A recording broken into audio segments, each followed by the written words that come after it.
This podcast contains material of a violent and disturbing nature. It is not suited for all audiences.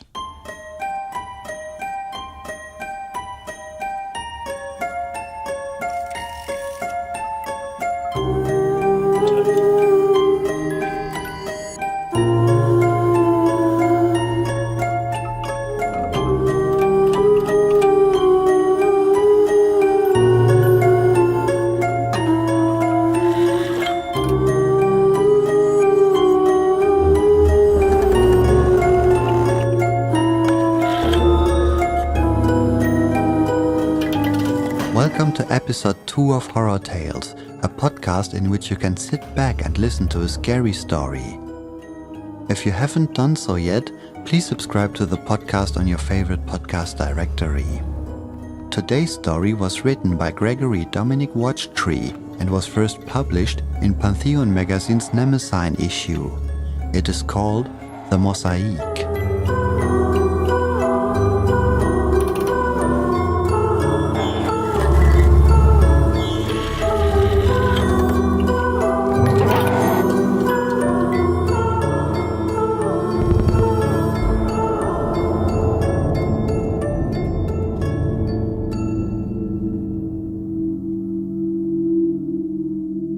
From the Sussex County local radio station, WXVU 89.3 FM, transmitted November 29, 2004. The Sussex County Sheriff's Office is seeking the public's assistance in locating a missing and vulnerable adult. Eleanor Hawkins, 74, was reported missing Saturday night from the Barron Rehabilitation Clinic. She was last seen on the nursing home's grounds Friday morning. According to Barron staff, Hawkins suffers from dementia and is wheelchair-bound.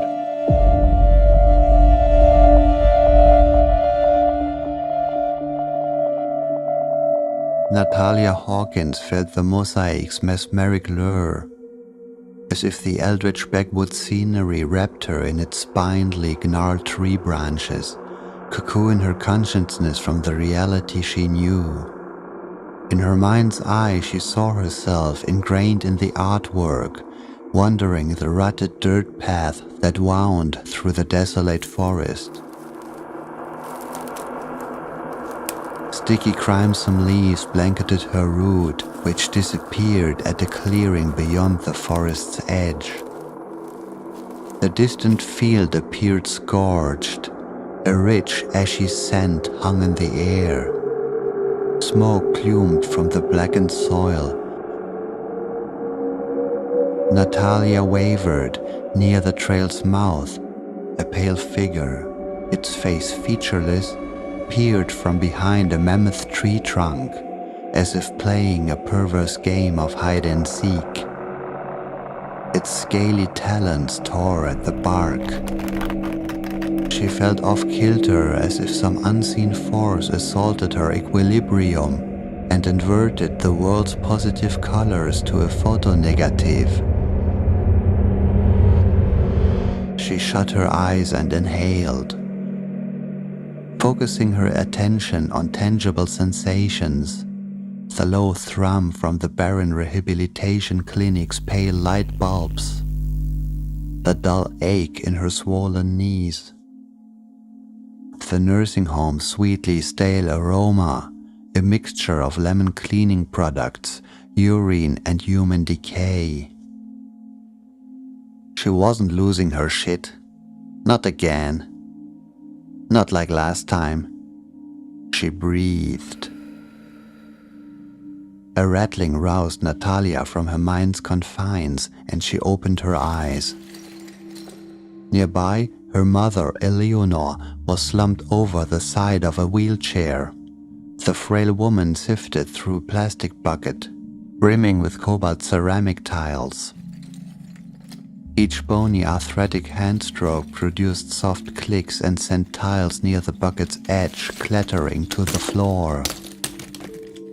A prim orderly scooped up the fallen tiles. Repeatedly he attempted to pour them back into the bucket, but each time Eleanor sweated him away. Natalia watched the interaction with disconnected amusement. Eventually, the orderly, whose name tag identified him as Chad, gave up and left the tiles in a pile near the bucket, a small cairn to his efforts. Natalia gave him a half-hearted shrug as he passed where she sat. "Nothing yet?" Natalia asked, turning to her mother. Eleanor didn't respond, attention swallowed by the task at hand. Almost every other minute she'd find a tile, hold it up to her chalky blue eyes for inspection, cluck her tongue, and discard it. Ever the perfectionist. To Natalia, Eleanor's dedication to the nursing home's latest art project bordered on excessive, even obsessive. She could only speculate how much time the old woman spent on the mosaic. But since it was only a few wheel pushes from her room, Natalia was willing to wager it ate up the majority of her mother's otherwise dull existence. Dampened midday sunlight, filtered through overcast skies, suffused the Baron's east wing hallway. Geometric shadows danced across the chipped linoleum floor. Water stains dappled the crinkled yellow wallpaper with brown. Natalia shook her head. Once, the Baron was a preeminent nursing home of Sussex County, known for its premier quality of care and alluring countryside landscape.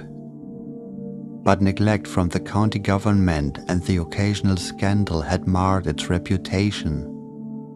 Entire floors remained barren of residents. Now the facility was just another eyesore that called the county's bucolic hills home. In many respects, the Baron was an apt analogue for the harsh times facing Sussex County.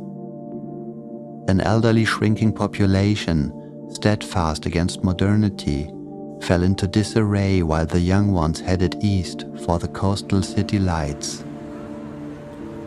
But the old lived on, decomposing bodies in a forgotten pocket of northwest New Jersey, disintegrating not by death, but by irrelevance. Natalia brushed at the bucket of olive green tiles sitting between her thighs, pantomiming a scouring motion to appear the participant. "Mom, did you find anything yet?" she asked, speaking loudly for Eleanor's failing ears. "You can leave if you want," Eleanor responded, her head downturned towards the craggy miniature pool. Natalia huffed and balled up some tiles in a fist. A wave of relief washed over her as their points prickled her skin. She opened her hands, letting the tiles slip through her fingers in a sparkling green waterfall. "I don't want to leave," she said, jaw clenched.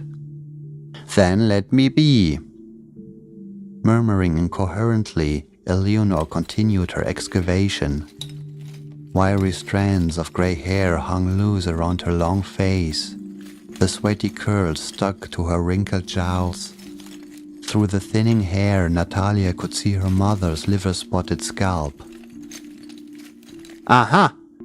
Eleanor pulled forth a tile from the bucket. Pinching it between her thumb and forefinger, she displayed it for Natalia. "This one will do just fine." Natalia was dumbfounded. The tile resembled the innumerable others Eleanor had previously fished out and thrown away. Eleanor beamed, lips spread apart in a satisfied smile. "Looks good," Natalia managed. One eyebrow cocked skeptically. Eleanor clutched the tile to her breast. "I know that, I just wanted to show you." Delicately, Eleanor placed the tile on the flannel blanket coating her lap and wheeled herself to the mosaic. She held the tile to the artwork's mossy, leaf-strewn floor. Natalia stood and sidled next to her mother. Standing there, she couldn't help but feel like an outsider. Her mother considered the mosaic with such reverence. It was as if Natalia was an intruder, peeping in on a disciple's worship of an arcane relic. Though alluring, Natalia thought the mosaic harbored something profane and unnameable within its tiles. Its lone occupant was a nondescript aberration ripped from phantasmagoria. "This thing gives me the creeps," Natalia said. With disconcerting agility, Eleanor lunged sideward and latched onto Natalia's arm, digging red manicured nails into skin.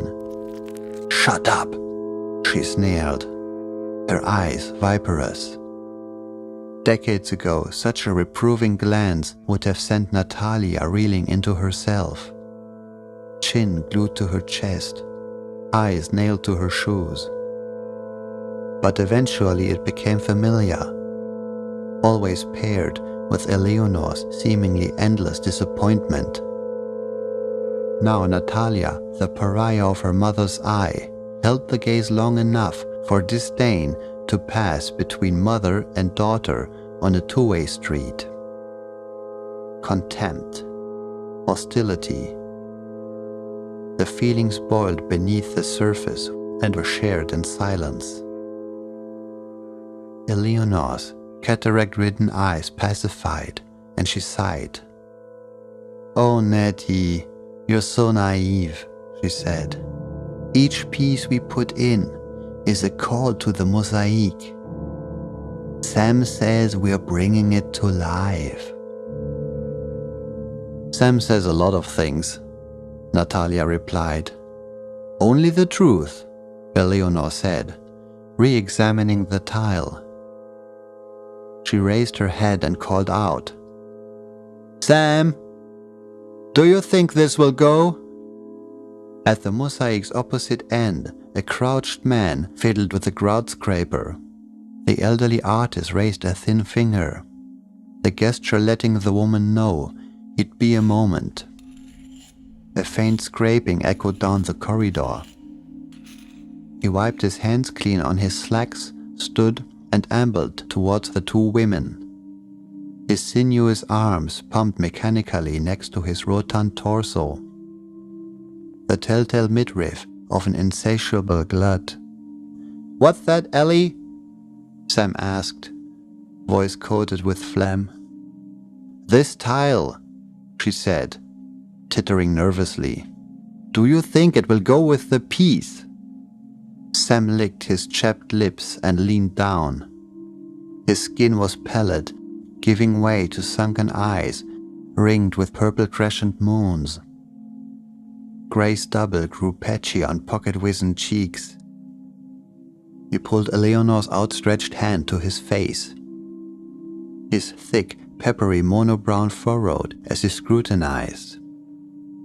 Eleanor blushed when he cupped her hand in his, forefinger caressing her knuckle. Discomforted, Natalia cleared her throat. Sam glanced at her, a bean-toothed smirk widening to his ears. He wrapped Eleanor's veiny hand around the tile and patted it. "I think it'll do just fine, Ellie."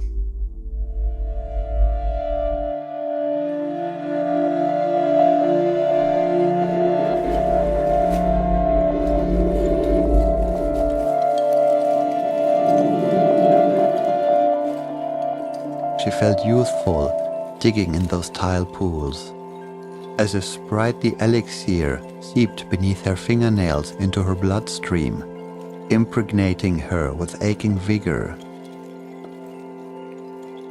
Vanity had followed Ellie through her adolescence, and she had often marveled at her beauty in mirrors. But youth's epoch was finished, a closed chapter in an otherwise forgetful volume, and mirrors no longer brought Ellie solace. Instead, the mosaic was her mirror, and Ellie stared at it for hours.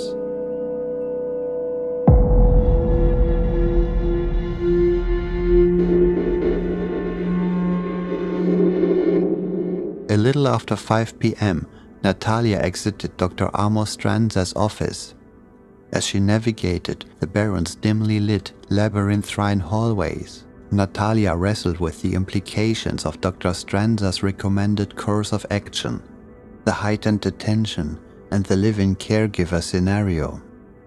All this for a woman who had given Natalia nothing but neglect. What did she really owe her mother?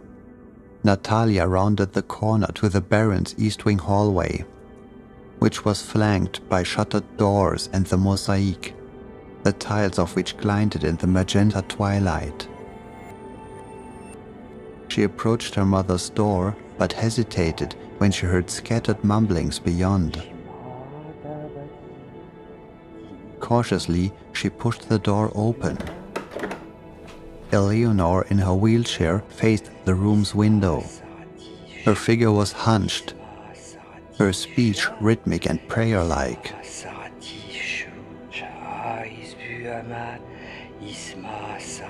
"You're right, Mom?" Natalia asked, shutting the door behind her. Delusional, erratic. Dr. Stranza's words flashed in Natalia's mind. Prior to this point, she'd found no inklings of the mental instability mentioned by the Baron's staff. Eleanor had appeared lucid. Curt conversation and disinterest mean. But this was different. Natalia shuffled closer, craning her neck for a better vantage over Eleanor's shawl-wrapped shoulder. In her hands, Eleanor clutched a sepia-toned photograph. She stroked the golden frame as if it were some adored pet. Natalia knew the photograph well. The subject, a young, lithe Eleanor dressed in a black leotard.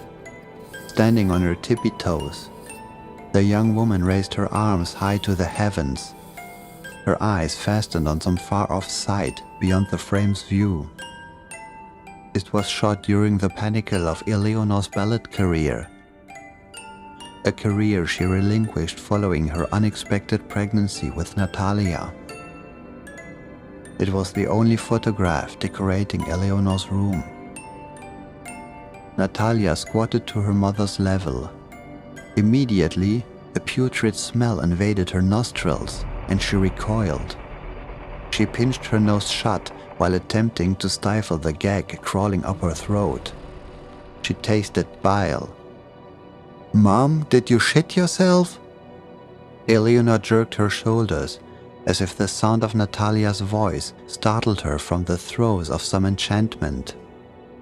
She turned towards her daughter, tongue lolling out of her mouth. It darted in and out like the probing, forked tongue of a snake, slathering her bottom lip with saliva. "Sam said he'd take me back," she said. Tears hugged her eyelids. "He said he'd replace everything with the Mosaic." Natalia coughed and buried her face deep in her sweatshirt collar. "Sam the artist? He said I'd be able to dance again," Eleanor continued, as though she didn't hear Natalia. "That we'd be able to dance again in the darkness." Spittle dribbled from her agape mouth to her bottom chin. She dug her fingernails under the photograph's frame. "I just want to dance again." "Mom, why don't you give me the photo?" Natalia asked, afraid Eleanor might shatter the glass. She imagined Eleanor's fingernails painted red by blood rather than nail polish. "No, not this time," Eleanor snapped, her voice trembling. She squinted at Natalia as if unsure of her daughter's identity. She bit her lower lip, grasped a hold of her wheelchair's armrest, and raised her body. "You want to take this from me? Just like you took everything else? You're a thief swaddled in an unwanted pregnancy." Natalia's eyes widened, anger broiled beneath her skull. She resisted the urge to grind her teeth. "I'm just trying to help you." Eleanor's saggy cheeks led a scowl. I wasted decades on you. And what do I get for my efforts? 4 walls in a forgotten building. Natalia snapped. She seized Eleanor's bony shoulders and pushed the wheelchair-bound crone back into the chair. I don't know what kind of shit they let you get away with here, but it's not going to fly with me, you hear? It's by the good grace of my wallet that you have a room in this so-called forgotten building. But it sounds like you'd like to take your chances on the street. How about it? Eleanor's wince curled into a sneer. She pouted her lips. Is poor pudgy Nettie afraid to dance with the big girls? Watch it, Natalia warned. But Eleanor continued. Pudgy Nettie, Pudgy Nettie. She repeated it again and again, rocking her head side to side, as the phrase took on a childhood cadence of a taunting bully, a mocking jovial chorus. Each successive iteration rose in volume until they plateaued in violent, static shrieks. Eleanor lashed out and threw herself atop Natalia. The 2 women toppled backwards on the floor. Eleanor raked Natalia's cheeks with her nails, ripping flesh. Natalia blocked her face and rolled over. She held Eleanor down by the arms. The feeble woman thrashed beneath her, chest heaving in violent spasms. Off of me! Get off of me! Natalia's breath was stunted with rage. For a moment, she envisioned herself grabbing Eleanor's head and slamming it down onto the tile floor. She imagined the spilled blood pooling around her mother's fractured skull like a halo. An arm curled around Natalia's waist and pulled her away. With preternatural efficiency, Baron staff members rushed past and scooped Eleanor up from the floor to her wheelchair. They fastened a leather buckle around her waist. All the time, Eleanor's eyes remained on her daughter. We'll come for you soon, she said, seething. We'll come for you. And you'll be everything we ever wanted. You'll see. And with that, Eleanor released a manic cry, which reverberated out into the Baron's lonely hallways and up the length of Natalia's spine.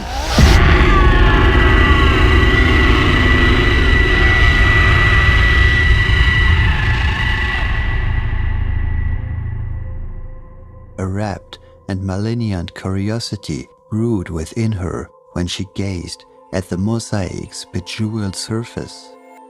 The scene's steel-gray sky invaded her mind, muddled her thoughts and memories, stripping them away like vivid leaves in an autumn wind. Guttural susurration spoke to Ellie from an abyss, and she listened.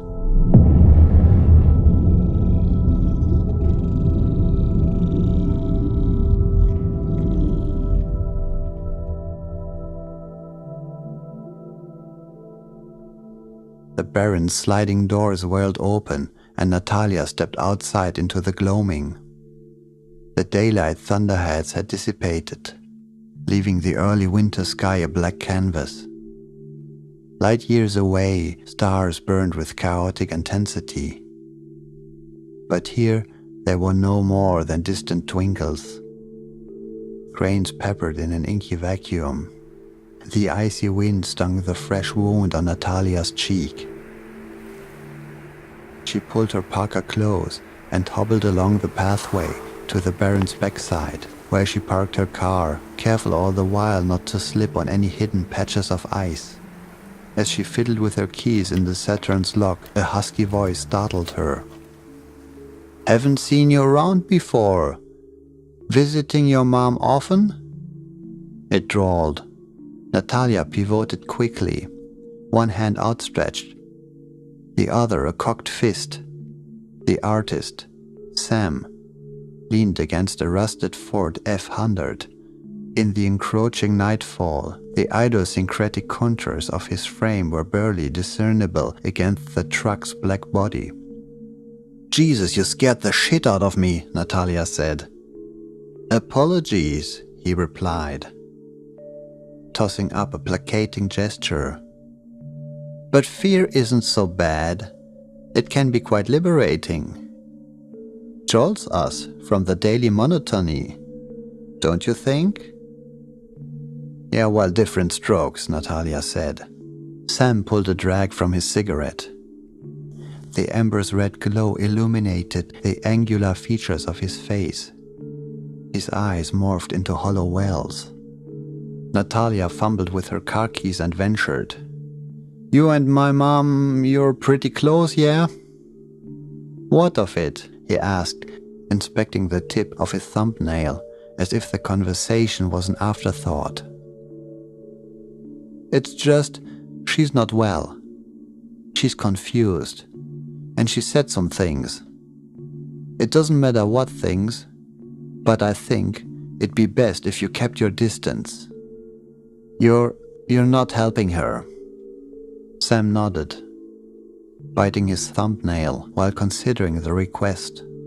"I'm the only one helping her," he said. "What? I'm the only one helping her," he repeated. "Which is more than you can say, I reckon." "I saw the way you looked at her in there, like she was some insect only worth of the bottom of a boot. Kin like you make me glad I have no family." Natalia clutched her keys, the sharp-toothed ends jutting out between her knuckles. She paced forward, closing the gap between her and Sam. "You know nothing about the woman up there. Just because you spend a few days doing an art project with some geriatric bitch doesn't mean you know shit about my life." Sam's glance flicked to her fist. He grinned and pointed his cigarette at her. "You got fire in you. I like that." Inches away, Natalia couldn't help but think something was off about Sam's features. His lips were cadaverous, cracked and dry. His mottled cheeks drooped from his skull, as if the cigarette's heat was melting his skin like candle wax. Sam hocked up mucus from deep within his chest cavity. He spat a thick glob onto the asphalt. "How's that smoking working out for you?" Natalia asked. Sam wiped his mouth with his jacket sleeve. "Ellie said you have a sharp tongue. I hope you keep that fight." "I'm sure your conversations are just exhilarating." "They can be lively," he said. "You know, your mother is the only resident here that's participating in the Mosaic project. It's hard to rouse these other souls. Well, she's the only one delusional enough to get wrapped up in fantasy. You're just like the others," Sam said, shaking his head.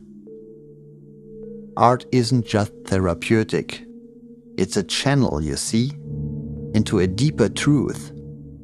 One that's been present since the beginning of the universe. It can be infectious, like a virus jumping from host to host. Certain people are more susceptible to it than others. Ellie, for instance. You and the others are just a little more difficult to crack. But I've never minded using force." Natalia straightened her spine, leaning in, and plunged a fingertip into Sam's soft, fleshy chest. "Keep your psychobabble away from me and my mother." She moved toward her car, but an illuminated window on the Baron's fourth floor caught her attention. Her mother, clad in a white nightgown, sat between two billowing curtains. Her hand was raised against the window pane, as if waving goodbye. Natalia reciprocated the gesture but stopped, perturbed by the faint feeling of Sam's stare at her back. The feeling remained until she was seated in her car. Small ice flakes stippled the windshield, occulting the outside view. She started the engine and popped in her Calm Journey, a guide to balance cassette. She listened to the lapping waves of sea breeze, pushing thoughts of Sam out of her mind. The defroster turned the ice into water droplets, and she flipped on the windshield wipers. Sam's car was no longer in the parking lot. Natalia realized she never heard it start.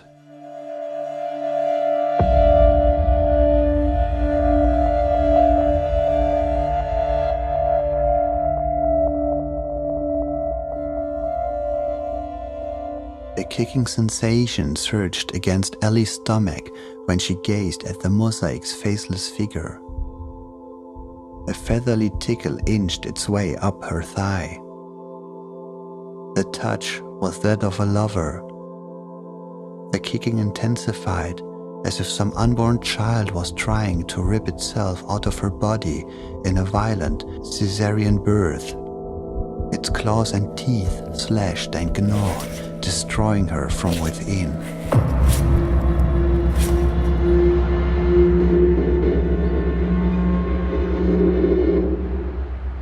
The 5th of Jim Beam was south of the level. Natalia crushed another Winston into the overflowing ashtray. Below, the unmistakable clack and clang of folding gates from closing stores on Main Street mixed with the buzzing telephone wires and street lamps. They hummed static hymns through the grubby studio apartment's open window. How do you lose someone in a fucking wheelchair? Natalia was vivid. She cradled the phone between the crook of her ear and shoulder. An ice pick of a headache knocked on her skull. "I'm sorry, Miss Hawkins," the man said. "Your mother's door was locked from the inside. The nurses tried to coax her out, but were getting no answers. We had to grab the master keys, and when we got inside, it was empty." "But she locked herself inside. How could the room be empty?" "Your guess is as good as ours." "Why isn't Dr. Stranzes calling me about this?" "Who?" "Dr. Stranzes, the... You know what? It doesn't matter.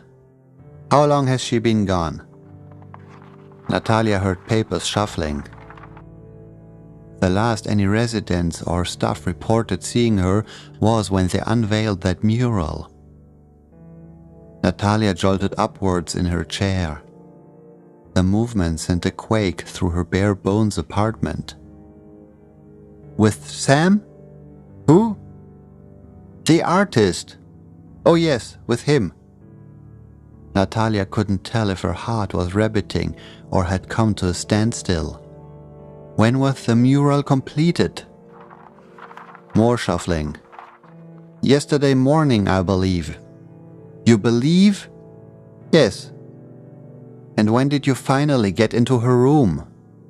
Hesitation. "About an hour ago." Natalia checked her wristwatch. It was after 10 p.m. "Have the police been notified yet?" The man cleared his throat.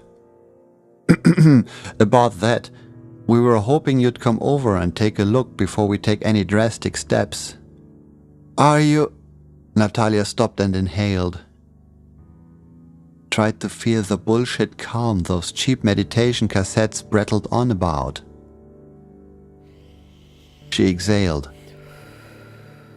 "I'll be right over."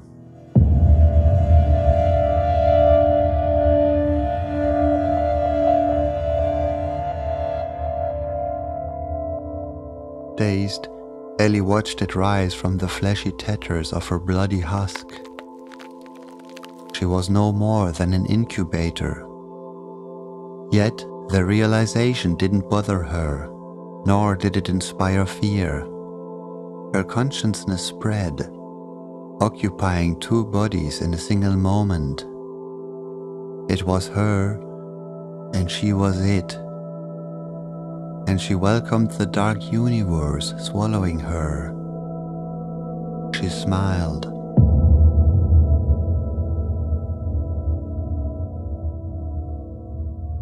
After 3 hours of searching, Natalia's eyelids felt heavy as paper weights.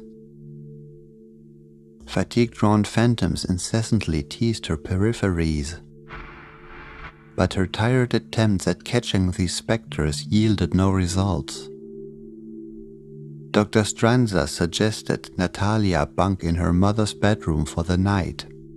After all, he said, wagging a finger, sleepy eyes and black ice make for a deadly combination, even for the most practiced motorist. He nudged Natalia towards the elevator doors, assuring her he'd notify the police of the disappearance. All will be settled in the morning, he said. Natalia begrudgingly accepted the offer and headed upstairs. Though her body was tired, her mind was awake. She paced the scratched hardwood floor for about an hour, her mother's bed taunting her. The last time she'd crawled under her mother's sheets was when she was 6 years old. Back then, Natalia wasn't subject to Eleanor's unattainable expectations. She was simply a little girl frightened by nightmares. Eleanor had wrapped consoling arms around Natalia and cooed in her ear until fuzzy sleep claimed them. It was one of the few happy memories Natalia recalled of her mother. Despite her reservations, Natalia lay down on the stiff mattress and succumbed to a deep sleep.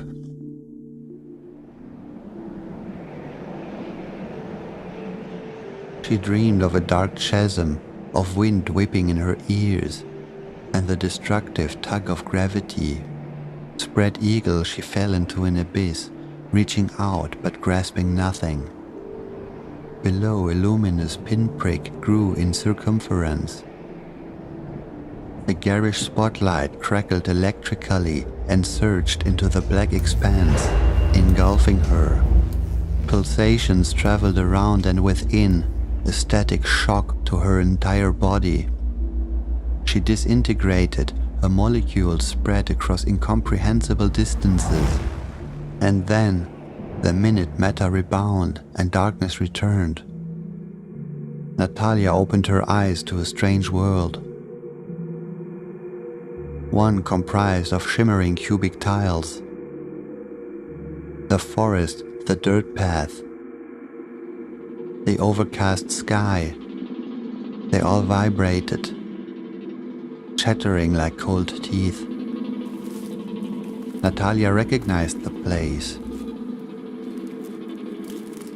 But where had she seen it? In her dream's dream? Reality?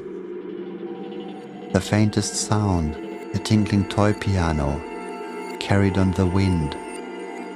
It curled its icy fingers under Natalia's chin, beckoning her onwards down the dirt path. The keys dawdled on and she followed. Overhanging tree branches swayed, keeping time with the discordant notes. They morphed into a melody that Natalia recognized from the night spent in her mother's dance studio. It was a whimsical piece, one that inspired flowing arms and feather legs.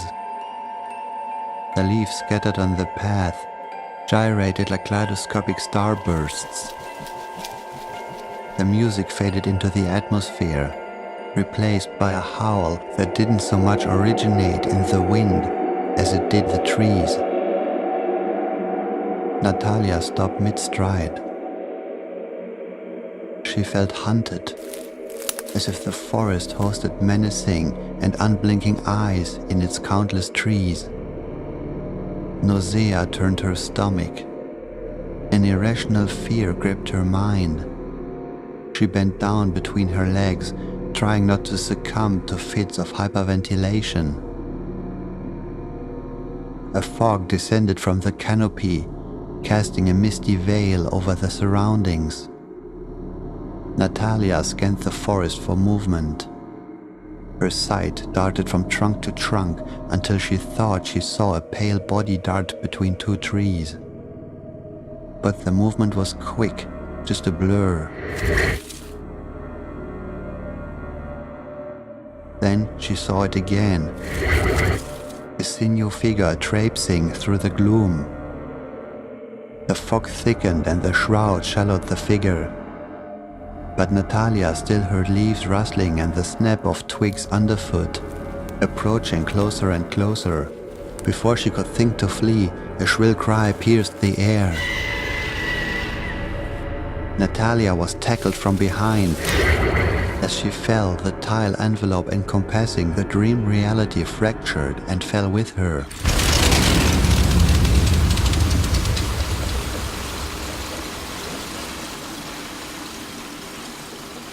She collapsed onto the pebble-strewn mud which absorbed the hailing tiles. She was left flesh, bone and blood. Something sharp gripped her shoulders and flipped her onto her back. Natalia looked up. Straddling her chest, caving in her lungs with immense pressure, was an emaciated humanoid creature. Soil caked the creature's milky skin, as if it was born in the forest's moist bosom. Its featureless face sent a pang of recognition through Natalia. She realized where the dream had plunged her. The Mosaic. A translucent caul shielded the creature's head. Beneath the glistening membrane, a lump writhed. Natalia watched wide-eyed as a forked tongue breached the gunky film, which receded from the rupture, exposing the creature's smooth head. Putrefied skin, pocked with festering wells, covered the creature's eye sockets. The nose resembled a skull's, the cartilage absent, leaving only a nasal bone and two seeping orifices. Its mouth was a cavernous ring lined with a vortex of needle-sharp teeth. Shriveled lips clinched its scarred gums. Natalia screamed and thrust her body forward in an attempt to knock the creature off. The creature snarled and buckled down. Rivulets of acidic saliva dripped from its maw onto Natalia's face. Her skin burned, and she struggled beneath the creature's stony weight. She wheezed and tasted the metallic tang of blood. The creature leaned down, nestling its undeveloped nose against her throat. Its teeth lacerated her skin, and Natalia's vision seared hot white. The creature tossed its head back and emitted a static shriek, which ended in a low hoarse thrum vibrating within its windpipe. Its neck undulated and its jaw jutted side to side, as if trying to suppress regurgitation, and then its eyeless gaze fell on Natalia.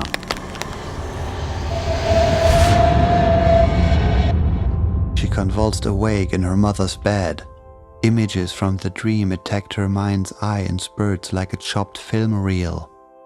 The forest, the sky, the teeth. Skewed moonlight filtered through the window, spreading a blue hue about the room.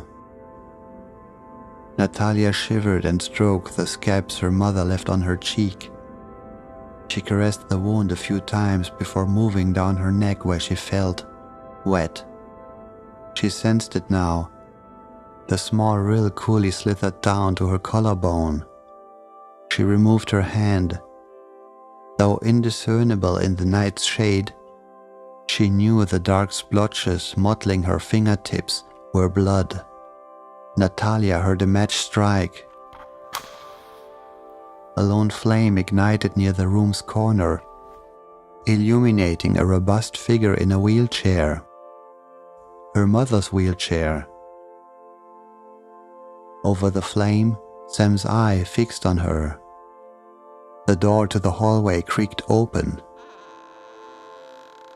"Ah, just in time," Sam said, waving his arms in a theatrical gesture of presentation.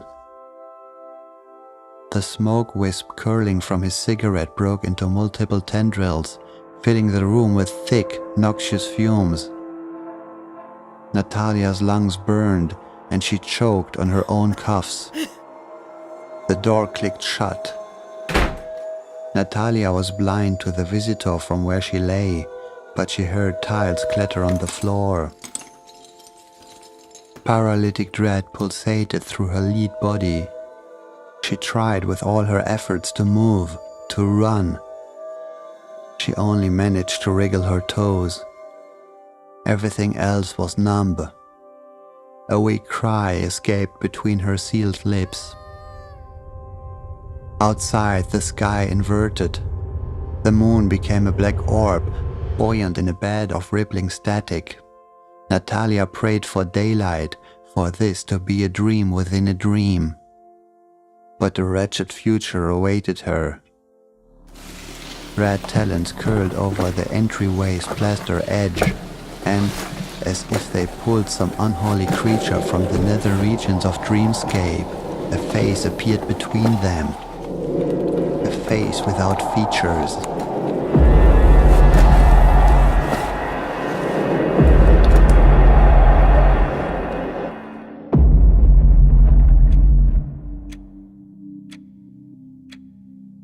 The ticking wall clock approached 9 a.m.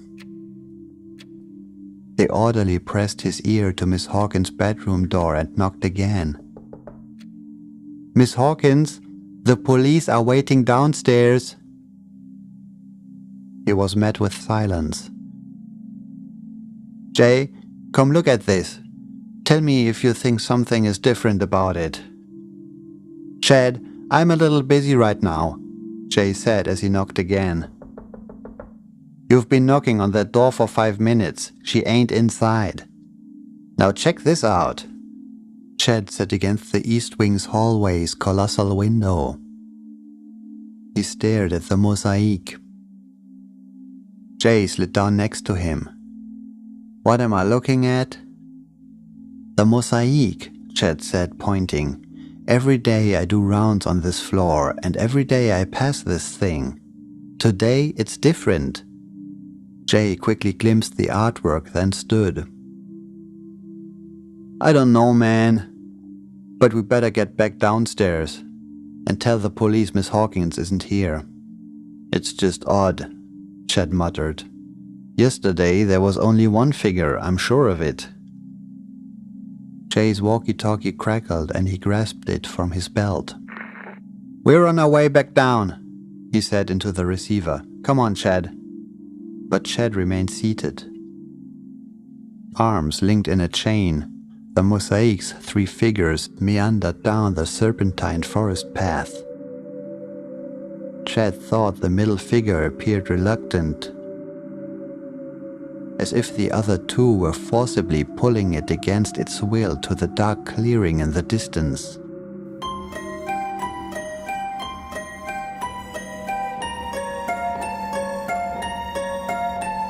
Thank you for listening to Horror Tales. If you enjoy the show, please make sure to leave us a rating and a review. My name is Max Ablitzer and I'm a music composer. You just heard my music since I write and produce the soundtrack of Horror Tales. If you're in need for custom music for your own project, please get in touch via the website www.horrortalespodcast.com. A special thank you to Gregory D. Watchtree for contributing the story The Mosaic. Watchtree is spelled W-A-T-R-Y, and you can follow Greg on Twitter under @GDWATRY.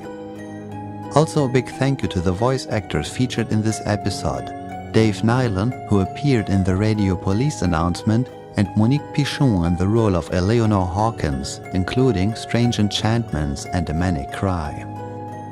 I hope you enjoyed listening, and let's meet again on the next episode of Horror Tales.